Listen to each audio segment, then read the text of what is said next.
Montag tomou uma decisão sem retorno.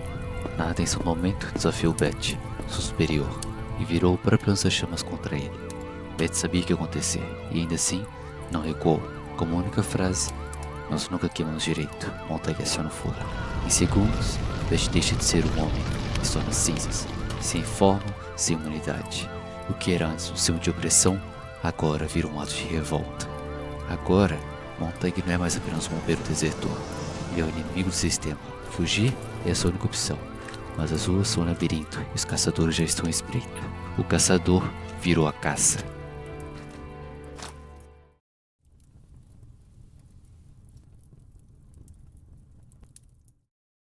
No Fahrenheit 451 a gente vê uma clara representação de um governo autoritário, né? Um governo onde ele subjuga as pessoas em prol de uma proteção inexistente. Então, é bem visível que é criado no livro um grande vilão, assim como em muitos governos fascistas também.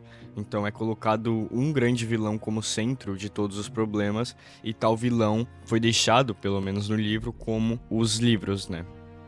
Então a gente consegue ver claramente esse paralelo entre o governo autoritário que se tem naquele livro e alguns dos governos fascistas mesmos que a gente tem na própria história humana. É possível até enxergar como o livro retrata alguns dos padrões que tais governos têm, né?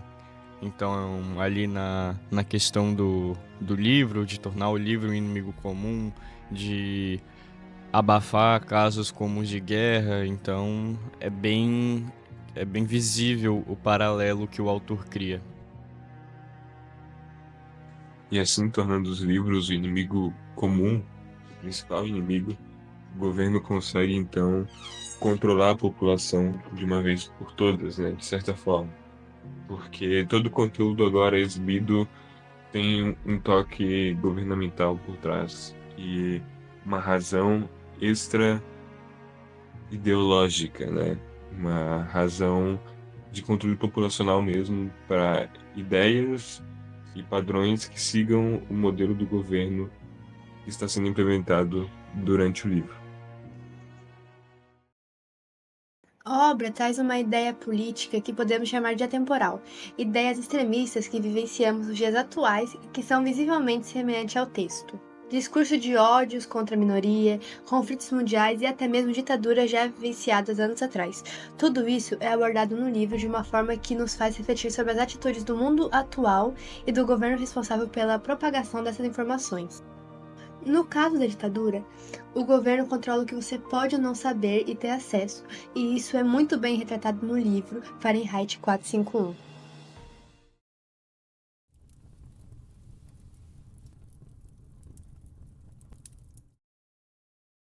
Quando lemos Fahrenheit 451, vamos percebendo a manipulação que gira em torno desse livro, onde a minoria governa e os chefes da lei manipulam e controlam através de informações rápidas e falsas a grande massa, população, que por sua vez acredita, pois está tão alienada a isso que não sabe distinguir falso ou real. E percebemos isso em uma conversa do protagonista com o chefe dos bombeiros e um dos personagens mais complexos do livro. Ele representa a autoridade e a repressão da liberdade de pensamento.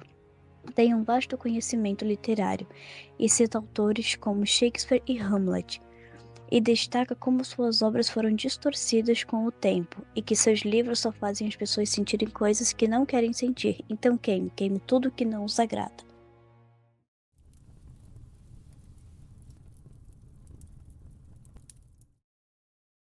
O governo e a sociedade rejeitam o passado porque ele representa questionamento e reflexão, algo perigoso para um sistema que deseja controle total. O esquecimento da história impede que as pessoas aprendam com os erros anteriores, tornando-as mais fáceis de manipular. O personagem Montag percebe isso ao longo do trama. Sem memória e cultura, a sociedade se torna superficial e alienada. Bradbury nos alerta sobre os riscos de desprezar o conhecimento e nos lembra que a história não é apenas um registro do passado, mas uma ferramenta essencial para o futuro. Afinal, quem controla o passado, controla o presente.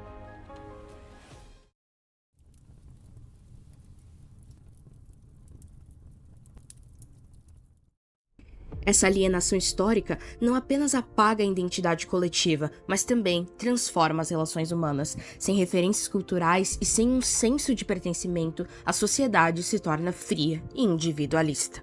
No mundo de Fahrenheit 451, os personagens vivem isolados, imersos em distrações superficiais. Mildred sendo um bom exemplo disso.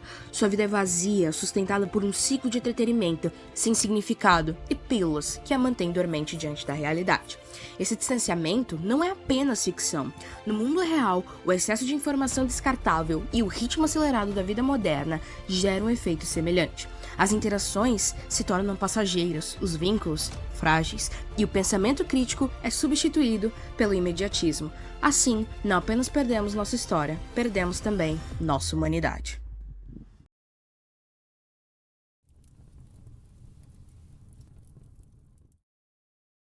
No final da história, Montag percebe que não pode enfrentar o sistema sozinho e foge. Ele encontra um grupo de intelectuais que memorizam livros para preservar o conhecimento. Eles acreditam que, quando a sociedade colapsar, poderão ajudar a reconstruí-la, mostrando que o conhecimento sempre encontra uma forma de sobreviver.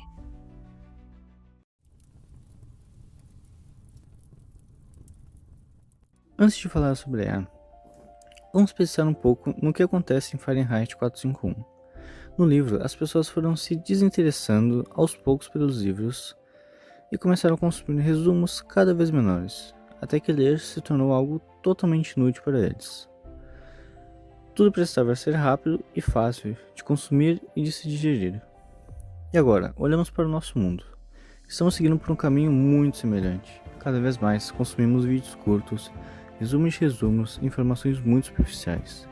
E essa mudança no modo de absorver o conhecimento acaba reduzindo a nossa capacidade de reflexão e análise.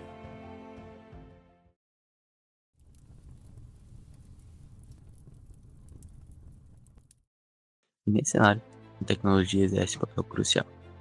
A facilidade de acesso a conteúdos instantâneos e a crescente influência das inteligências artificiais contribuem para que a profundidade do conhecimento seja sacrificada em nome da velocidade e da praticidade.